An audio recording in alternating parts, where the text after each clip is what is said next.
بسم اللہ الرحمن الرحیم۔ جی تو ناظرین، آج ہم برصغیر کی تقسیم میں مسلمانوں کا کیا کردار تھا، اس کے بارے میں آج ہم آپ کو آگاہ کریں گے۔ جنوبی ایشیا کی تاریخ کا ایک پیچیدہ اور اہم پہلو ہے 1947 میں ہونے والی تقسیم ہے، جس کے نتیجے میں بھارت اور پاکستان کا قیام عمل میں آیا۔ مسلمانوں کی سیاسی امنگوں، ان کے رہنماؤں اور برطانوی حکمرانوں کے دوران میں بڑھتی ہوئی فرقہ وارانہ کشیدگی سے بڑی حد تک متاثر ہوئی۔ یہاں مسلمانوں کے کردار کی تفصیل سے آپ کو آگاہ کرتے ہیں۔ مسلم شناخت اور تاریخی پس منظر، مغل سلطنت اور زوال۔ ہندوستان میں مسلمانوں کی موجودگی صدیوں پرانی مسلمان حکمرانی، خصوصاً مغل سلطنت کے تحت ہے۔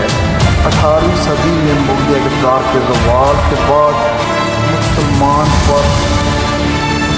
برطانوی نوآبادیاتی حکمرانی کے تحت خود کو حاشیے میں محسوس کرنے لگے۔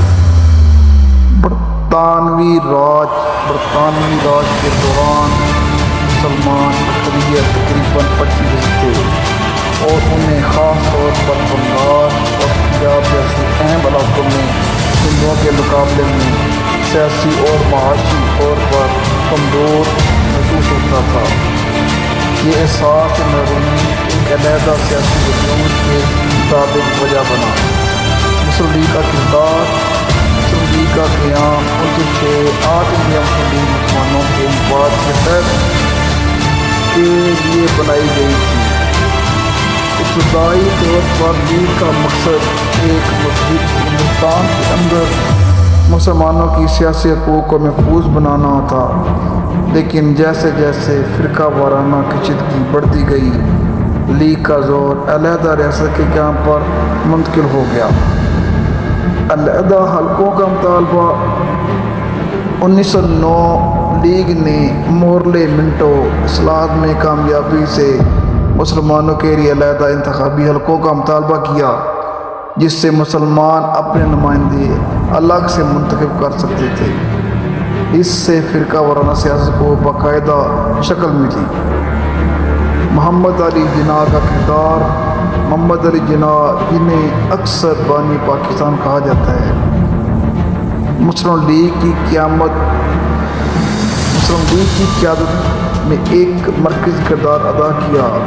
ابتدائی طور پر جناح ہندو مسلم اتحاد اور ایک متحد ہندوستان کے حامی تھے، لیکن بعد میں وہ مسلمانوں کے لیے ایک علیحدہ ریاست کے اہم حامی بن گئے۔ دو قومی نظریہ۔ 1940 میں مسلم لیگ نے جناح کی قیادت میں دو قومی نظریہ اپنایا، جس میں کہا گیا کہ مسلمان اور ہندو دو مختلف قومیں ہیں، جن کے اپنے رسم و رواج، مذہب اور روایت ہیں، اور اسی لیے مسلمانوں کو اپنی الگ ریاست حاصل کرنی چاہیے۔ یہ بات 1940 کی قرارداد لاہور میں باضابطہ طور پر کہی گئی، جس میں ہندوستان کے شمال، مغربی اور مشرقی علاقوں میں مسلمانوں کے لیے آزاد ریاستوں کا مطالبہ کیا گیا۔ فرقہ وارانہ کشیدگی اور مسلمان اور پاکستان کا مطالبہ۔ ہندوستان تعلقات۔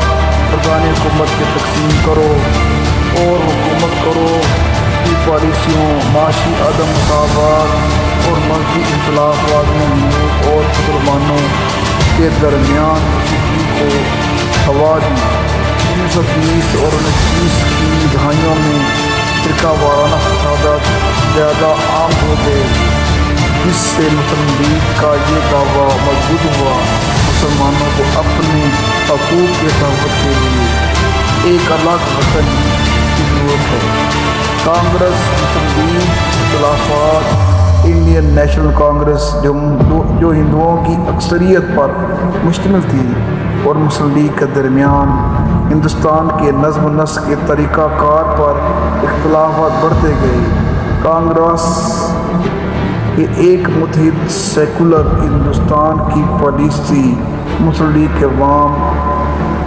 مسلم لیگ خود مختاری کے مطالبے سے متصادم تھی۔ 1946 کے انتخابات اور یوم راست اقدام 1946 کے صوبائی انتخابات میں مسلم لیگ نے تقریباً تمام مسلم اقلیتی نشستیں جیت لیں، جس سے اس کا یہ دعویٰ مضبوط ہوا کہ وہ ہندوستان کے مسلمانوں کی اکثریت کی نمائندہ جماعت ہے۔ جناح نے 16 اگست 1946 کو یوم راست اقدام کا اعلان کیا، جس کے نتیجے میں بنگال خصوصاً فرقہ وارانہ تشدد پھیل گیا۔ یہ مرحلہ ایک اہم موڑ تھا جس سے یہ ظاہر ہوا ہندوؤں اور مسلمانوں کے درمیان پرامن مذاکرات زیادہ تر ناکام ہو چکے ہیں۔ برطانوی فیصلہ تقسیم تھا۔ دوسری جنگ عظیم کے بعد کا سیاسی ماحول دوسری جنگ عظیم کے بعد برطانیہ اقتصادی طور پر کمزور ہو چکا تھا اور جلد از جلد ہندوستان سے نکلنا چاہتا تھا۔ بڑھتی ہوئی بے چینی اور کانگریس اور مسلم لیگ کے درمیان سمجھوتے تک نہ پہنچ پانے کے سبب برطانوی حکومت نے فیصلہ کیا کہ فرقہ وارانہ مسئلے کا واحد حل تقسیم ہے۔ منصوبہ ماؤنٹ بیٹن 1947 برطانوی وائسرائے لارڈ ماؤنٹ بیٹن نے مذہبی بنیادوں پر ہندوستان کی تقسیم کی تجویز پیش کی۔ 1947 کے ہندوستانی آزادی ایکٹ نے تقسیم کو باضابطہ بنا دیا اور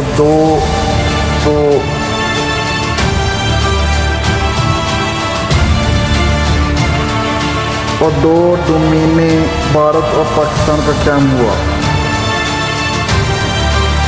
پاکستان کا قیام پاکستان بطور مسلم ریاست 14 اگست 1947 پاکستان ایک مسلم ریاست کے طور پر قائم ہوا، جس میں پنجاب، سندھ، بلوچستان اور شمال مغربی سرحدی صوبہ اب خیبر پختونخوا اور مشرقی بنگال، جو بعد میں 1971 میں بنگلہ دیش بنا، شامل تھے۔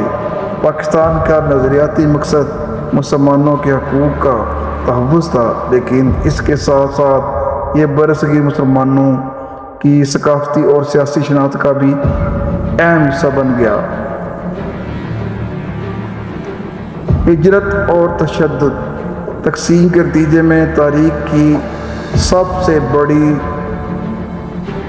ہجرتوں میں سے ایک ہوئی، جس میں لاکھوں مسلمان پاکستان چلے گئے اور لاکھوں ہندو اور سکھ ہندوستان ہجرت کر گئے۔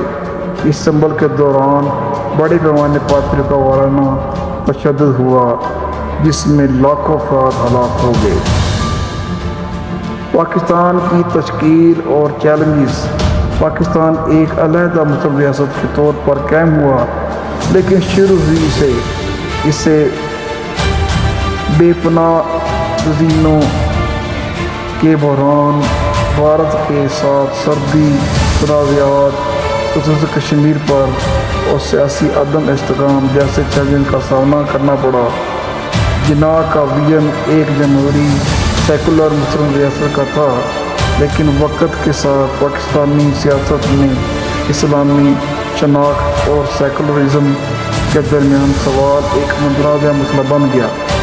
بھارت میں مسلمانوں کی حیثیت، وہ مسلمان جو تقسیم کے بعد بھارت میں رہے، وہ ایک نئی بھارتی ریاست میں اقلیت بن گئے اور ان کی حیثیت اور سلوک ہندوستانی سیاست میں ایک پیچیدہ اور اکثر متنازع مسئلہ بن گیا۔